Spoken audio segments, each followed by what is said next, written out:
Hey everyone, my name is Shanice and welcome back to my YouTube channel.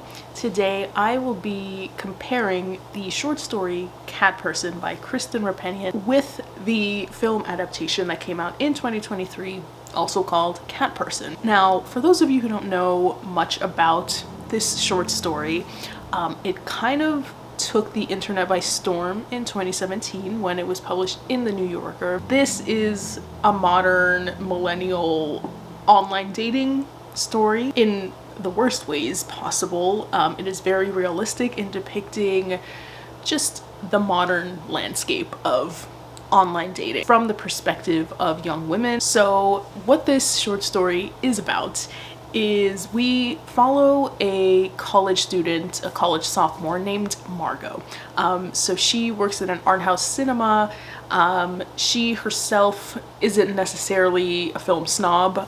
She just kind of works at a snobbish theater. And she's bored generally when she's working there. She kind of flirts with people just to make things interesting, so she doesn't like fall asleep at work because she's so bored. And one of the people that she tries to flirt with is this guy named Robert.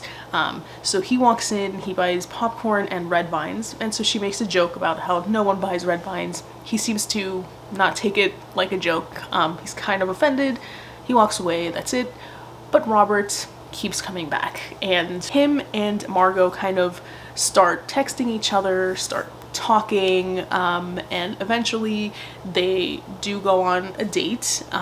Their first official date is to see a Holocaust movie. I guess it was Robert's way of trying to impress Margot, although Margot thinks like, who on earth goes to a Holocaust movie as their first date? The awkwardness of the date is felt, but to Margot, she feels it's much more awkward to let him down than it is to just kind of engage, be nice, hope for the best. And actually one thing leads to another, and she goes back to his place and things get very, very, very, very hyper awkward in this section. It's weird, and where the title comes from is that Robert had explained how he has two cats at home, that he is big into cats, and through these cat stories he kind of showed his wit, his charm, his sense of humor, at least via text. And Margot, right before she is ushered into Robert's house, Robert is like, just to let you know, I'm a cat person. And she's like, she didn't say it, but she thinks like, I know you've told me about your cats, like why would you say that? And then when she goes in, we realize that she doesn't see the cats anywhere, and you kind of start to realize that maybe this guy is not exactly who he's portrayed himself to be. Maybe his virtual persona is different. So it's not a catfish necessarily, but it's manipulation in other ways. And eventually Margot just lets things go with this guy. Time passes and she is at a bar on campus or near campus, and she sees this Robert guy there just kind of sitting, and she tells her friends like, oh my god, it's the creepy guy.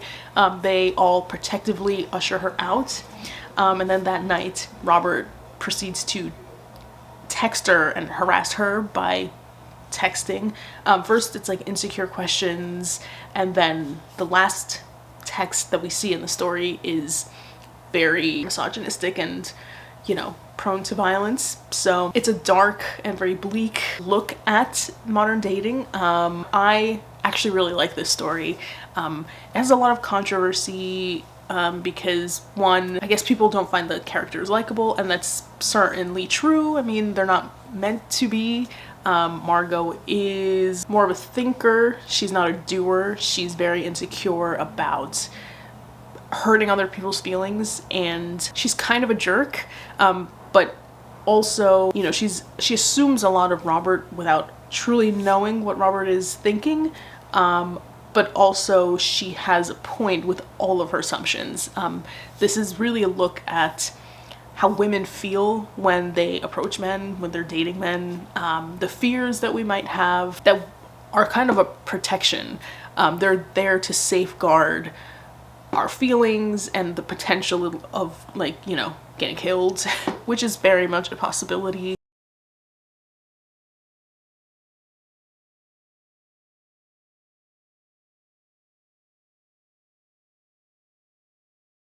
So the story is very critical of Robert too, so neither of them escapes judgment. The language of the story is not sparkly, you know, it's not like poetic or anything like that, but it is very socially astute and informed by real life so perfectly.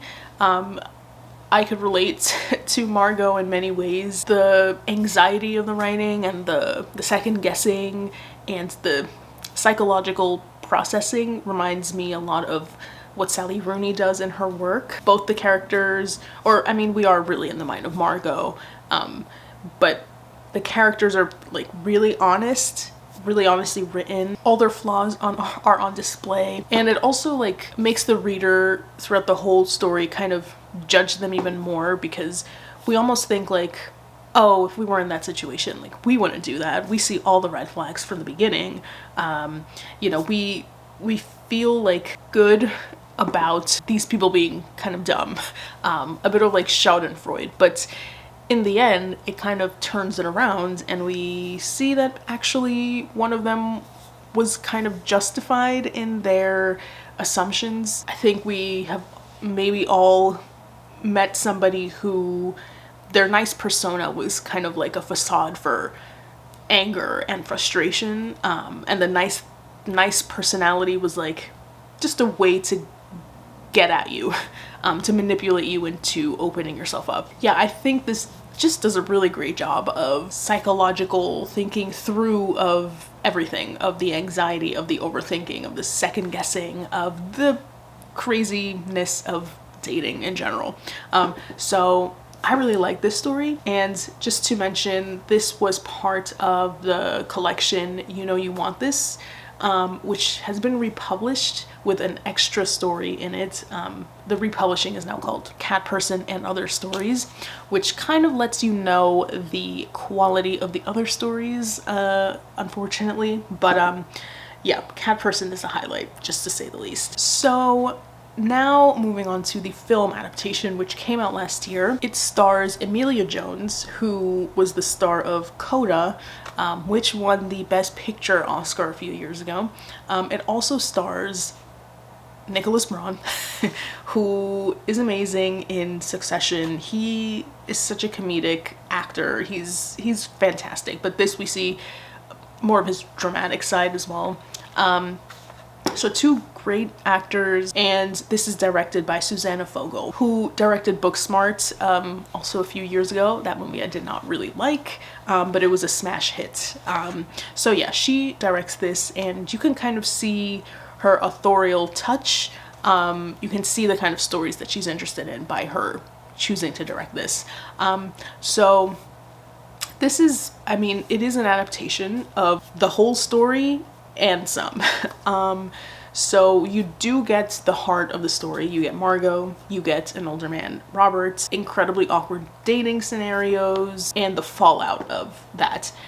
But it pads on a lot more. So we see more of Margot's college roommates, the unbearable, what's her name? Taylor. She is Margot's friend and roommate. She was unbearable. I mean, she's like the foil to a Margot, where Margot is like just trying to be nice to everybody, trying to be polite, not hurt people's feelings. Taylor is like, I'm gonna call out everyone in the moment that they say something wrong, and even when they don't say something wrong, I'm gonna call it out because, you know, I'm a fierce activist, and you know, it's like the extremes, and neither is great, but Taylor was just unbearable in this movie, and she's not in the story at all. We get other side characters like Liza, the YouTuber, is one of the side characters, a friend. She's like a theater geek. She's dating the guy from West Side Story, who's dating the actress from West Side Story in real life. They are in here for a few scenes. Margot is made into like a proper film snob in the movie. She does judge people for like watching Star Wars. I guess if that's the hill you want to die on, sure. She is also studying, I don't know what she's studying, but she is taught by Isabella Rossellini. Why is she in this film? She's way too good to be in this film, honestly. but she is taught by her and like studies ants or insects and fossils. I don't know. I don't really see the point of including that in here, but it's there. Robert in the movie is also not just like some random guy that she meets. They flesh it out to be like he's been watching her the whole time. It's a little unfortunate because I think what makes the story work is how normal Robert is, how average he is. Like, so many people do what he does. Whereas in the movie, it's like, oh no, he's like potentially a murderer. He's intensely, uniquely creepy. It just kind of takes away some of what is actually scary about a character like Robert. Also, the movie just like assumes the audience is so stupid that they won't get what it's trying to say about misogyny, what it's trying to say about how women fear dating and being with men. It's like explaining it over and over and over again, through the character of Taylor, even through Margot, even what they did with that horrendous third act at the end, which is not in the story, for good reason.